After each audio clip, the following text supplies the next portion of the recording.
Sambar rice కావాల్సినవి కందిబేడలు, rice, బియ్యం, carrot, brinjal, ఆలు, టమాటో, చిల్లీ,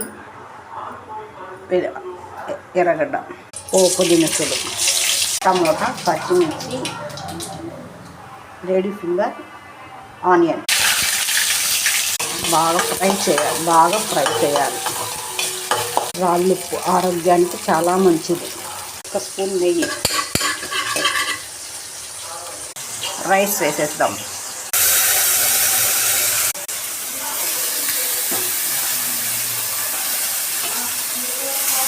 గ్లాసు బియ్యానికి 3 గ్లాసులు వాటర్. ఆమ్లెట్, సాంబార్ అన్నం లేక ఆమ్లెట్. పండు రసం, సాంబార్ రైస్,